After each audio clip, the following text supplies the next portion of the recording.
ఇక్కడి నుంచి ఏ కార్యక్రమం ప్రారంభించినా విజయం సాధిస్తాం ఖాయం.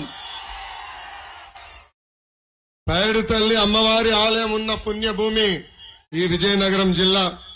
మన్యం వీరుడు శ్రీ అల్లూరి సీతారామరాజు గారు నడయాడిన నేల విజయనగరం జిల్లా.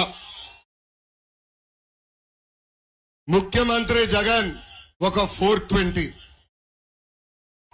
ఇది నేను చెప్తాం కాదు, ఆయన అఫిడవిట్ లో స్వయంగా ఆయన రాసిన కేసులు 28 420 కేసులు.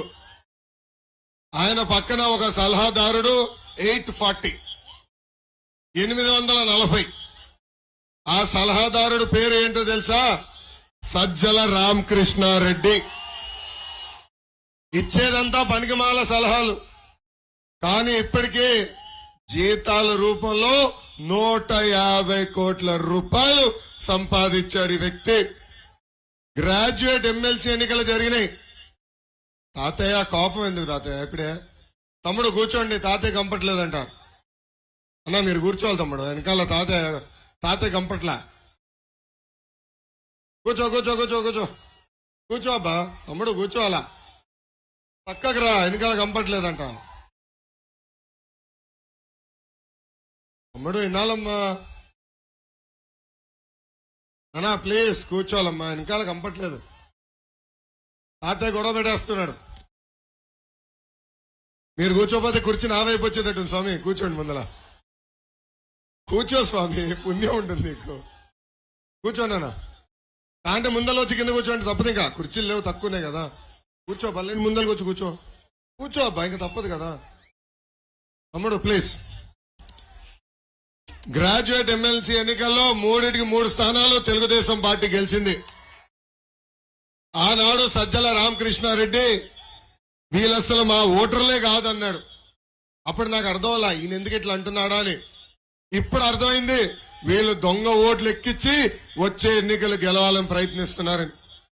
ప్రభుత్వ సలహాదారుడు సజ్జల రామకృష్ణారెడ్డికే 2 ఓట్లు ఉన్నాయండి ఆంధ్ర రాష్ట్రంలో. 1 ఓటు మా మంగళగిరి నియోజకవర్గంలో, ఇంకొక ఓటు పక్కనున్న పొన్నూరు నియోజకవర్గంలో. అంటే ముఖ్యమంత్రి సలహాదారుడే దొంగ ఓట్లు వేసేదానికి సిద్ధమే పరిస్థితి ఈ రోజు ఆంధ్ర రాష్ట్రంలో మనందరం చూస్తున్నాం. తిరుపతి ఉప ఎన్నికల్లో వైకాపా పార్టీ గెలిచిందంటే దానికి కారణం ఈ దొంగ ఓట్లు.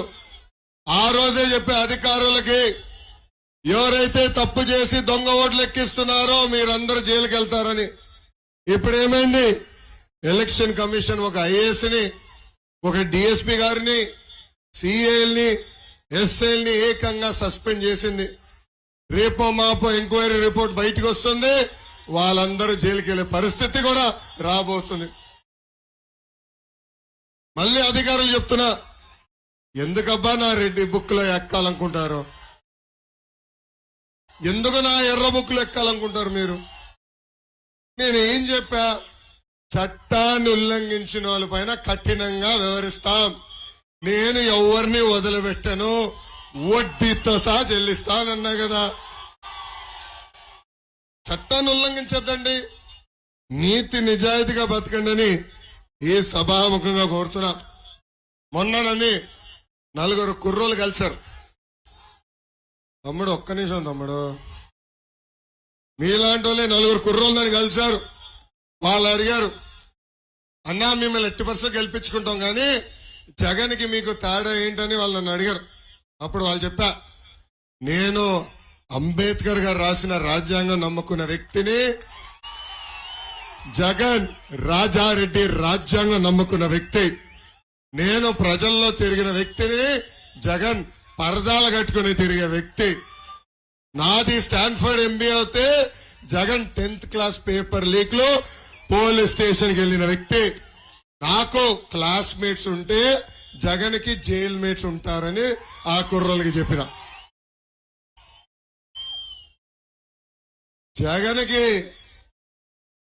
జగన్ కేబినెట్ కి కొత్త అవార్డు వచ్చిందండి. అందరు ఆశ్చర్యపోతున్నారు ఏంటి అవార్డు అని. భారతదేశంలోనే అతి చెత్త కేబినెట్ అని ఒక అవార్డు వచ్చిందండి వాళ్ళకి. ముఖ్యమంత్రి ఎటుగో ఇలాంటి పని చేయలేడు. క్యాబినెట్ కూడా ఎందుకు పనికిరాని క్యాబినెట్. అసలు ఈ క్యాబినెట్ మంత్రుల్ని అర్ధరాత్రి లేపి అడిగితే వాళ్ళు ఏ శాఖనో కూడా తెలియని పరిస్థితి ఈ రోజు మనందరం చూస్తున్నాం. అసలు ఈ క్యాబినెట్ పరిస్థితి ఎలా ఉందో ఒక్కసారి నేను వివరించాల్సిన అవసరం ఉంది. ఉదయం లేస్తే ఢిల్లీ చుట్టూ తిరిగే అప్పుల అప్పారావు గారు మన ఆర్థిక శాఖ మంత్రి బుగ్గన్న, ఇసుక గన్నులు మింగేసే గన్నుల శాఖల మంత్రి పాపాల పెద్దిరెడ్డి, నకిలీ మద్యంతో అమృతంతో పాటు కోర్టు ఫైళ్లు కొట్టేసిన వ్యవసాయ శాఖ మంత్రి కాకాన గోవర్ధన్ రెడ్డి గారు, ఇంకా పిల్ల కాలువలు తవ్వలేని వ్యక్తి అరగంట అంబటి రాంబాబు మన ఇరిగేషన్ శాఖ మంత్రి, సొంత ఊర్లో ధాన్యం సంచులు ఇవ్వలేని ఎర్రిపప్ప మంత్రి పౌరుల సరఫరాల శాఖ మంత్రి కారుమూరి నాగేశ్వరరావు గారు, ఇంకా పక్కనే ఒక ఆయన ఉన్నాడు. పిల్లలు బాగా చదువుకుంటున్నారు, అందుకే పిల్లలకి ఉద్యోగాలు రావట్లేదని చెప్తాడు. పక్కనున్న విద్యాశాఖ మంత్రి బొత్స సత్యనారాయణ గారు, ఇంకా విశాఖపట్నంలో ఒక మంత్రి ఉన్నాడు. పరిశ్రమలు ఎప్పుడు తీసుకొస్తారంటే కోడి ముందలొచ్చిందా గుడ్డు ముందలొచ్చిందా అని సొల్లు కవర్లు చెప్తున్నాడు పరిశ్రమల శాఖ మంత్రి కోడిగుడ్డు అమర్నాథ్. ఎంత అద్భుతమైన కేబినెట్ స్వామి, ఎంత అద్భుతమైన కేబినెట్. ఈరోజు జగన్ ఒక కొత్త పథకం తీసుకొచ్చాడండి. ఆ పథకం పేరు స్విమ్మింగ్ పూల్ పథకం. ఈ రోజు మన రోడ్లు ఎంత అద్భుతంగా ఉన్నాయో చూసాం కదా. రే ఎందుకబ్బా మీరు రోడ్లు వేయట్లేదని నేను అడిగితే మా ముఖ్యమంత్రికి ముందు చూపు ఉంది. ప్రతి గ్రామంలో ప్రతి పట్టణంలో ఒక స్విమ్మింగ్ పూల్ ఏర్పాటు చేయాలనుకున్నాడంట. నేను అంత డబ్బులు ఎక్కడి నుంచి వస్తాయా మీ ముఖ్యమంత్రికి అని అడిగా. అప్పుడు వాళ్ళ నాయకులు ఏం చెప్పారంటే, చూడబ్బా ఎంత అద్భుతమైన స్విమ్మింగ్ పూల్ రోడ్ల పైన నిర్మించామని చెప్పారు. అవి గోతలు కాదు, స్విమ్మింగ్ పూల్. పండి లోపలికి వెళ్తే బయటకు వచ్చే పరిస్థితి ఈ రోజు లేదు. అక్కడ వరేయచ్చు, ఏకంగా వర్షం పడితే అక్కడికి వెళ్ళి మనం ఈత కొట్టే పరిస్థితి ఈ రోజు మనందరం ఆంధ్ర రాష్ట్రంలో చూస్తున్నాం. పదే పదే ఈ రోజు ఊర్లో మా నమ్మకం నువ్వే అని బోర్డులు వస్తున్నాయి, చూసారా? మా నమ్మకం నువ్వే అని బోర్డులు చూసారా? ఈ 420 ఫోటో పెట్టి చూసారా? ఈ బోర్డులు చూస్తున్నారా? జగన్ నేను ఒక ప్రశ్న అడగాలనుకుంటున్నా. సొంత చెల్లి తల్లి మిమ్మల్ని నమ్మట్లేదు, మేము ఎట్లా నమ్ముతాం స్వామి? ఎన్నికల ముందల తల్లి చెల్లిని ప్రచారం పంపించి అధికారంలో వచ్చిన తర్వాత ఏకంగా ఆ చెల్లి తల్లి మెడబట్టి ఈరోజు బయటికి గెంటేశాడు జగన్. ఇక్కడున్న అక్క చెల్లెలు పెద్దమ్మ చిన్నమ్మలు ఆలోచించాలా. సొంత తల్లికి చెల్లికి న్యాయం చేయలేని వ్యక్తి మనకి న్యాయం చేస్తాడా అని ఆలోచించమని కోరుతున్నా. షర్మిల గారు ఈరోజు రోడ్డు పైన తిరుగుతున్నారు, జగన్ గారి పైన అనేక ఆరోపణలు చేస్తున్నారు. అది చూసిన తర్వాత జగన్ గారు 5 రూపాయలు ఇచ్చి పేటీఎం కుక్కల్ని వదిలేశాడు. ఇప్పుడు ఆ పేటీఎం కుక్కలు ఏకంగా ఆమె పుట్టుక పెళ్లి గురించి కూడా మాట్లాడే పరిస్థితి ఈరోజు అందరు చూస్తున్నారు. అంటే సొంత చెల్లిని అవమానించేదాన్ని కూడా ఒక్క క్షణం ఆలోచించాడు ఈ ముఖ్యమంత్రి సైకో జగన్. ఇలాంటి మాటలు మాట్లాడుతున్నారంటే వాళ్ళ తండ్రికినే అవమానిస్తున్నాడు ఈ రోజు ఈ సైకో జగన్. జగన్ ని చూస్తే నాకు ఒక కటింగ్ ఫిట్టింగ్ మాస్టర్ గుర్తొస్తున్నాడు. ఏంటది? Cutting fitting master. తల్లి ఆయనకి 2 బట్టన్లు ఉంటాయమ్మా, మీకు కంపెనీది ఒకే బటన్, అది బులుగు బటన్. కానీ బల్ల కింద ఎర్ర బటన్ ఉంటుంది తల్లి. బులుగు బటన్ నొక్కుతాడు, అకౌంట్ లో 10 రూపాయలు పడుతుంది తల్లి. కానీ అదే క్షణం ఎర్ర బటన్ నొక్కుతాడు, అకౌంట్ నుంచి 100 రూపాయలు ఉష్షన్ పోతుంది.